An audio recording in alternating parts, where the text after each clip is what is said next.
Well, the Duval Jags did my Hawks a favor by beating the 49ers this past weekend. But can the Jags still compete for the AFC South?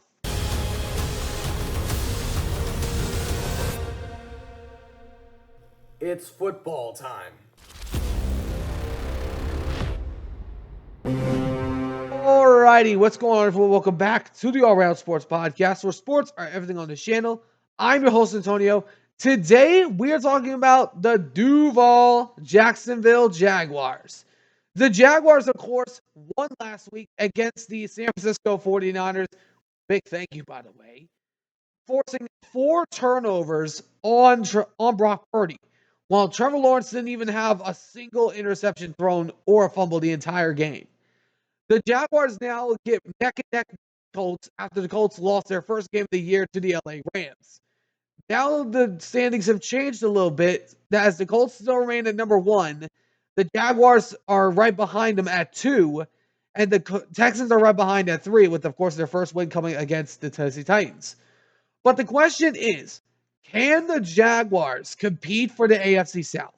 I'm going to talk about that in just a second. Before we do, if you all do enjoy this video, do me a favor, smash like button down below, subscribe if you haven't already. For now, let's talk about Duval. The Jags.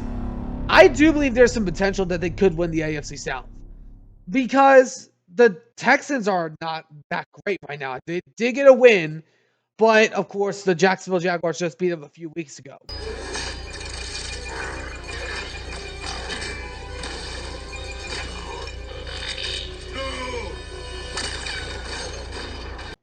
And the Jaguars, I've talked about them. They were going to be a sneaky team that I think could possibly contend for the division. But, of course, I had Houston at the beginning of the year because I didn't know the offensive line was going to look that bad. But when I look at this offense has been amazing for the first few weeks. Their leading receiver right now is Brendan Strange, tight end. This guy is really good. I watched him during the entirety of the game. He's been looking really good, and I like what I've seen from the offense in general. Travis Hunter is, of course, the 3rd overall leading receiver, having yet to catch for a touchdown. But when I look at the Jags, it all depends on Lawrence. Because we all know if he turns over the ball, that's when it starts to get a little dicey. But I will say this, their offensive line has done a really good job. Their offensive line has only allowed sacks on Trevor Lawrence 3 times. I think that's like the second least in the league, if I'm wrong. But this is the team. I'm loving what I'm seeing from that defense. That defense has been outstanding for the first few weeks.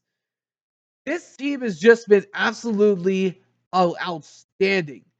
Their defense has been absolutely phenomenal. Their defense, I'm trying to find it here. How many turnovers does this team had?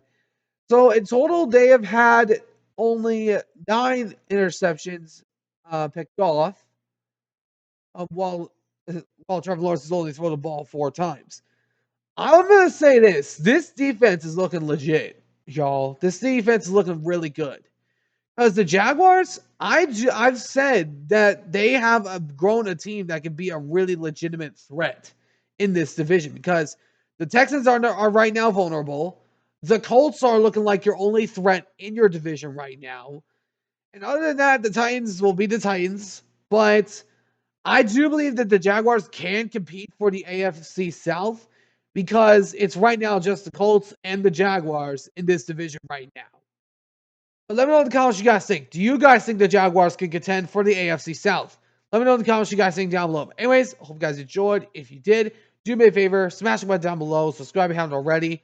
Until next time, I'll see you on the next one. Ciao for now.